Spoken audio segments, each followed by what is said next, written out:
Interning in the civil service this summer, and I just wondered what you would have to say, particularly as Bel, you have so much experience in this, to young people. I think because with the new administration, a lot of people are excited about going into the civil service.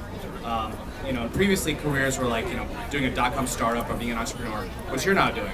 So I was wondering, what are some of the skills and assets that you learned as a civil servant that you're now translating and helping you be successful as an entrepreneur and as a board member to other companies?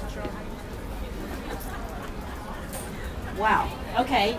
Actually, my career as a civil servant has prepared me fairly well for the private sector. One of the things that we learn in government is leadership, management skills.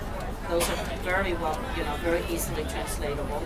A lot of the skills that Irene was talking about a little bit earlier, you know, when she was talking about having to convince, when she was in the government, she had to convince various levels of people to accept her program, either for funding, for policy, for program.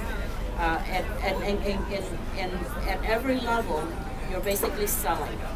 So where she's talking about advocating and lobbying, you could also translate that into the private sector as being marketing and selling. Okay, you know, one of the things that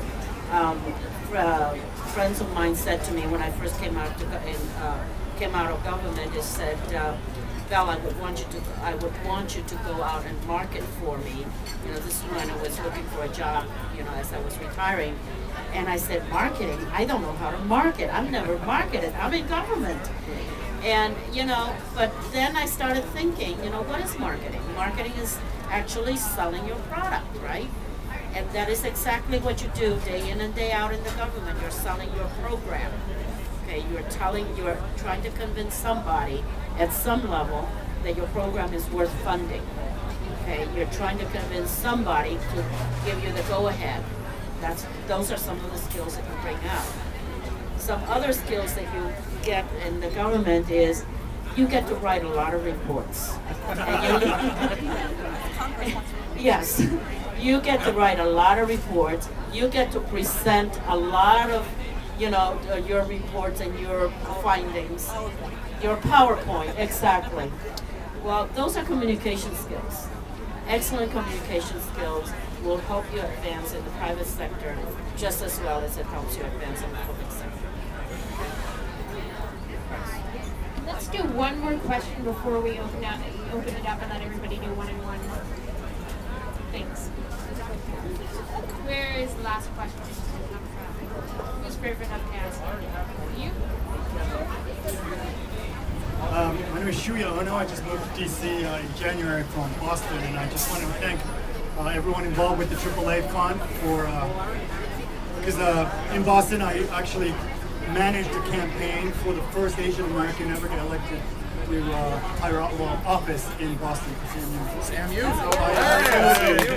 And you know, the AAA Fund was an early supporter, and it was a pivotal support. Not only just financially, but also symbolically. It really helped the campaign tremendously, and I do want to thank you for that. And so my question to you is, looking at the mission of the AAA Fund, and having spoken to a number of people gathered here, there's a tremendous amount of talent here in this room. How can we best engage individually, collectively, to elevate the mission of the AAA Fund?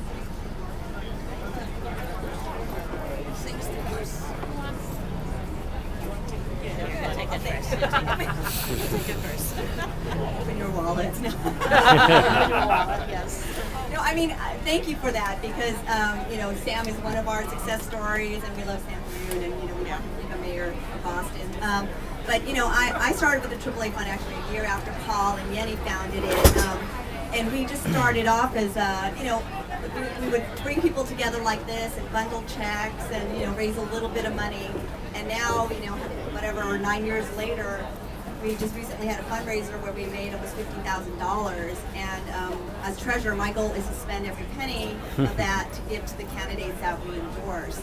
And you know, part of it is helping us identify potential candidates out there. At least the AAA fund at the national level, we endorse federal and state level candidates. But also cultivate candidates, people who are thinking about running, who we think has a good chance.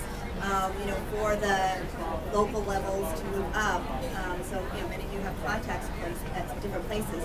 We also have chapters, and we'd like to build more of those around the country. So it's, you know, people are doing this everywhere because we don't know every city council race, and we can't get involved in everything, but people on the ground can. So encouraging people in Boston or wherever to do that. And then identifying young people and getting them engaged. You know, they don't have money necessarily to give to the AAA fund or to give to candidates, but to get them to understand the process and how it all works, that it's important to do voter registration and everything, but yeah, this is an important component, and getting them involved, whether it's through doing events like this, or having candidate panels, but I guess that's, you know, the things that we're looking towards. You know, we had a great success last week with Judy Chu's election, and we hope to have more Asian Americans elected to Congress in 2010 and in the future. So. I'm going to give it to you in a minute. I think I want to add two more things, or rather emphasize two of the things that Irene said. One is the, you asked how we all collectively can help. And I think one of the things that, that we collectively as Asians are not very good at is going out and asking for money. You know, we're very good at writing checks. We're good at, you know, maybe taking pictures. Yes, exactly. And that brings to the point that, so a couple of things that, you know, collectively we can do is to help spread the word around the country for more chapters. Right now we have the Virginia chapter, and I'm going to let Rose talk a little bit in a minute. And we have a couple of chapters in California. We're trying to get one in New York and New Jersey. I don't know if we have one in Boston. We're talking to them. We haven't, you know, quite gotten there. We got one in Chicago. We have a couple of verticals. We have the Filipino American group, but we need more. And one of the ways that we all can help is, as you travel, as you have friends in other areas in the country, please tell them the kind of things that we're about and help us establish chapters in other parts of the country. So that's item one. Item two, and this comes to my passion. My passion is to see all of you, the younger generation, come up and take our places.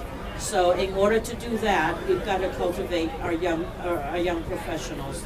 So thank you to Manisha and all of those that helped organize this event, because it's precisely this kind of events that would help encourage the younger people to participate more.